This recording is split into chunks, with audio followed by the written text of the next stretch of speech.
It's been another couple of busy days in the crypto world, so let's just get straight to the point. In our first news story, we're gonna jump over to New York City, where the newly elected mayor has received his very first paycheck as Bitcoin and Ethereum. It was automatically converted using a Coinbase account, as there are regulations against receiving your paycheck in anything other than US dollars. Back in November, Adams had actually requested that his first 3 paychecks be converted to cryptocurrencies in an attempt to one step up the Miami-based mayor, Francis Suarez, who had said that he would take his first paycheck in a crypto-based compensation. It seems as though the two mayors of these cities are vying very heavily for crypto technology to move into the space. This is a little bit of a tactic just to get a little bit of buzz and energy around the space and probably appeal to people who are in the crypto world and showcase the availability that those cities will have for the future of crypto. I believe both these men see the future of it and wish to make their cities hubs and meccas for crypto as it goes about inside of the United States. This could be very interesting to see how this plays out, because as we have one starting and a second following, it would be interesting to see if 3, 4, 5, how many more mayors or constituents in states will actually enact more crypto-based laws, ideologies based on this, because this could really be a nice push for crypto into, again, sort of the consumer market, seeing it become a more regular thing for the average Joe. So in a statement, Adams has said, "New York is the center of the world, and we want it to be the center of cryptocurrency and other financial innovations. Being on the forefront of such innovation will help us create jobs, improve our economy, and continue to be a magnet for talent from all over the globe." Most news outlets are actually reporting on the fact that as of the time he is supposed to have had it automatically converted into crypto, it is on one of the biggest and worst red days we've seen in a while, causing the mayor to have inadvertently buy the dip, which, if you think about it, is actually kind of a funny situation. Or it could continue to go into a bear market, to which he could be really losing his first paycheck to a nice 4-year piece of cycle and having to wait to collect those benefits come down on the next bull run. I think this is an interesting play from the mayor, and I do appreciate anyone trying to use their platform to actually get the information out there and hopefully entice more people to get into crypto, because obviously we all agree it's an awesome, awesome thing. For our second story, let's move on over to politics, and let's talk about one of the most powerful men in the world. Jerome Powell has actually been confirmed for his second term as the Federal Reserve Chair. What this means for you is that we can actually expect the rate hikes, as they have been said in the previous meetings, which have been the cause of much panic in the stock market. These rate rises will inevitably come true. This is because part of the plan and the director who has been pushing it forward was Jerome, and seeing as we don't have the opportunity for someone else to step into place, we will more than likely just be following the plan set ahead and continue down that road of rate interest hikes, which we will potentially see about 3 of them over the course of this year, they have stated, with the earliest being somewhere set in March. During his confirmation hearing, Powell was actually praised and given a hard time for the state of the economy now, with most people sitting on the fence of, it's pretty much as good as one could expect as the person in that seat.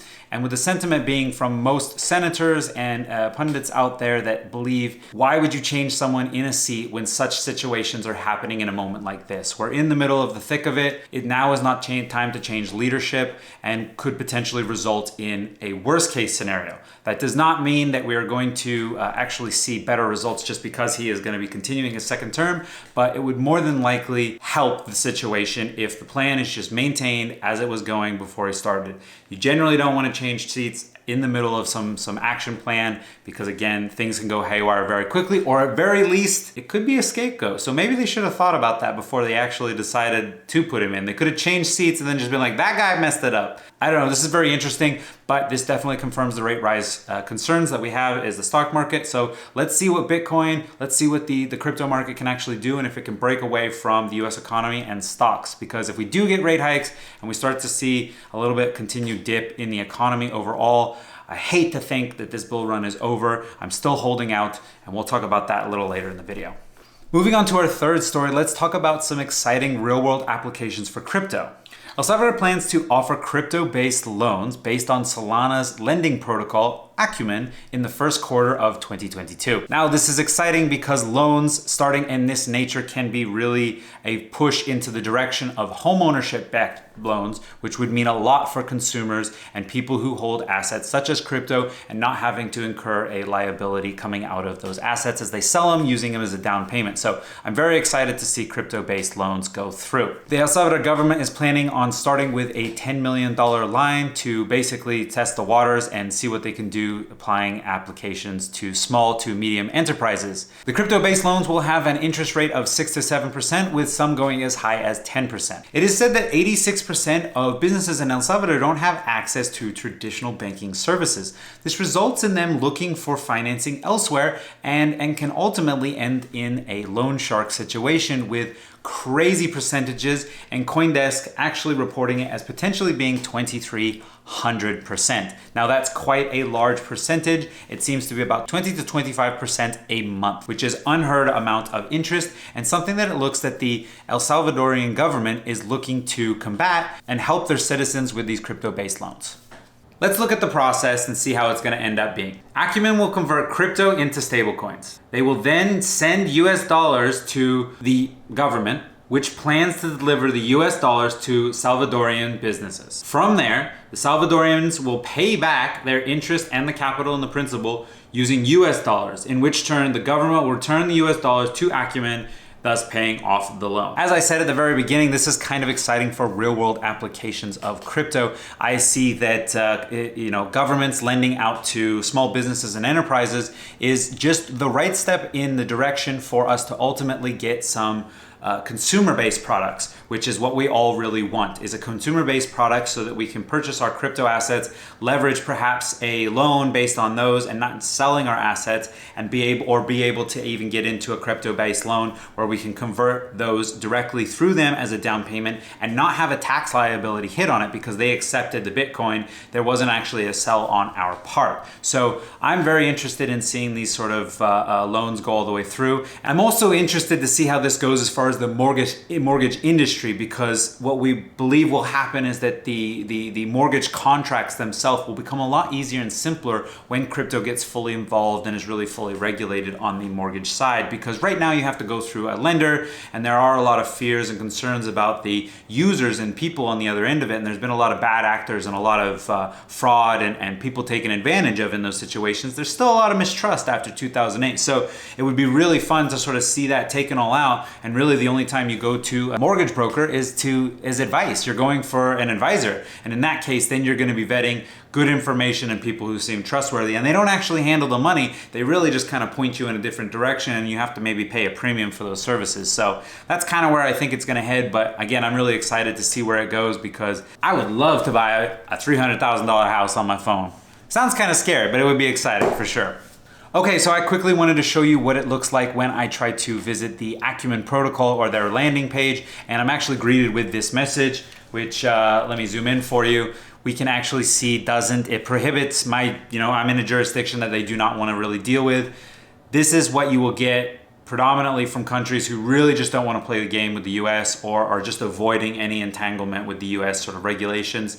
They're just kind of stopping people at the door. So if we have any information, or if I come up with anything through just general research about Acumen, I will probably make another video on it, because I'm a little curious as to who the company who's going to be working for these crypto-based loans is, and sort of what the process they end up using is. So I just wanted to quickly show that to you, and yeah, that's it. Let's jump on the next story. Now moving on to some relatively big news, although not really useful news. We do see that Twitter is actually allowing you to have a confirmation on your profile picture as an NFT. So if you have an NFT, you can now upload it to your Twitter profile and have it change the icon shape of your profile picture to a soft hexagon, which will essentially confirm that it is an authentic NFT. You will, however, have to use the blue subscription, which is a new portion of Twitter, the part that Jack Dorsey has moved over to sort of push onto, and he wants to make it more crypto-based. And this will be a service at $2.99. So if you're looking to pick up another subscription, I don't know if I am, you can definitely hop on this and upload your NFTs. As we know, a lot of people use their NFTs as clout. Obviously, clout makes more sense when you've paid $200,000, several million dollars for your NFT. But if you do have an NFT, this might be a fun sort of way to flaunt it off and actually use it in a real world scenario. I'm definitely all about real world scenarios for these things, and anything that takes us closer to them having more actual applications other than novelty, I think is a good step in the right direction. I personally will not be uploading any NFTs. I don't have any. I do wish I had some, and I missed out on a couple of really good opportunities. So you should definitely look into it.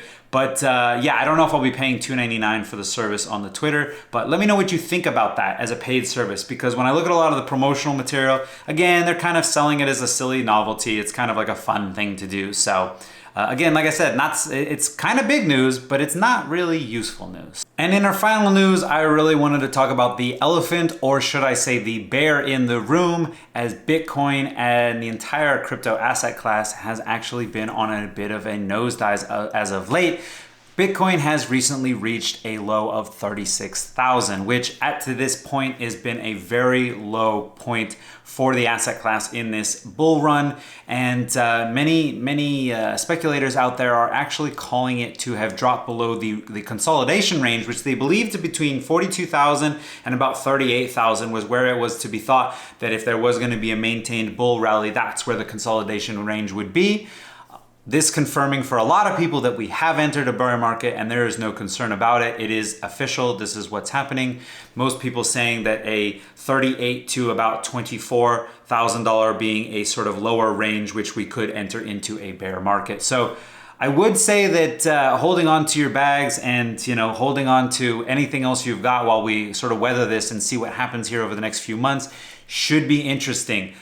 We do have, as I had mentioned in an earlier story, Jay Powell is probably going to raise those interest rates. We're looking at this kind of happening in probably March as earliest as potentially, who knows, it could be any day earlier, it could be a little bit later.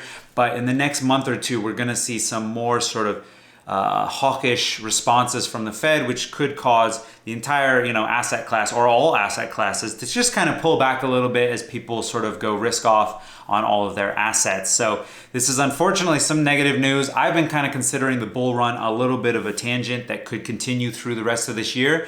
When you do look at it with a longer time horizon, such as that the potential for it to actually rally to an all-time high this year, we just started. We're not even in the end of January yet, so there is time for it to pick back up and to, kind of play in a range that we're not expecting. That is one thing I love about the crypto world, is that you get a lot of stuff you're not really expecting. So I wouldn't necessarily consider this to be something too scary, but it's definitely something to be aware of, and either sit on whatever coin you want to, whether it's buy the dip or hold off and wait till we see some sort of confirmation into a reverse.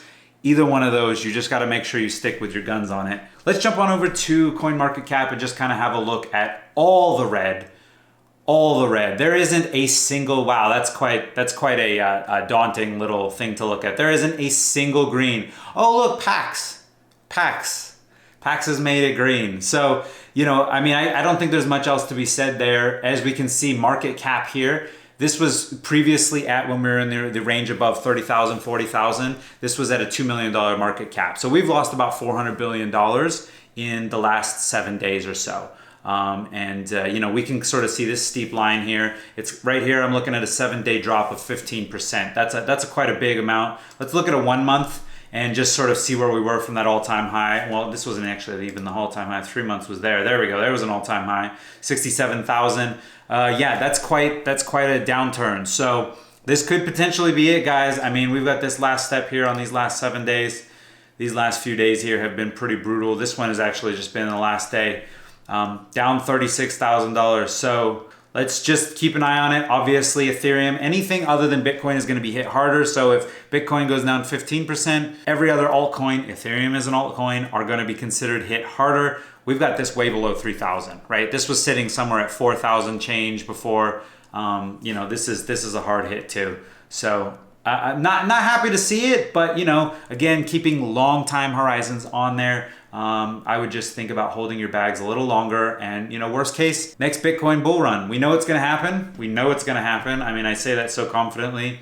You know, ADA I see down again. Everything has just kind of got this drop off. We can look at the edge. If we look at the edge of all these, they're just following it. And this is, again, perfect confirmation that keeping in mind that everything follows Bitcoin. Bitcoin is king. Always remember that it is king. If he's going to do something, everything else is going to kind of follow suit unless it's in a consolidation phase.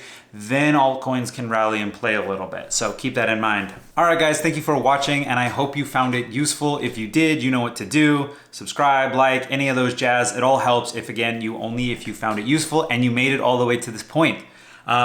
I would say that if you have any suggestions out there, I'm always trying to make this better. I'm trying to squeeze this into my schedule, but I do really enjoy having news delivered to me in a quick way. This does take a while, but I did think that there would be value for people out there if I put it together in a short format that you could easily digest, just getting some of the sort of big hitting items of the news week. So let me know if there's any use in this, if you think it could be done better, or if there's some other way you would like it delivered. I'm all ears and would love to, work on it and grow it to something that's useful for everyone. So I guess I'll end there, and I'll catch you in the next one.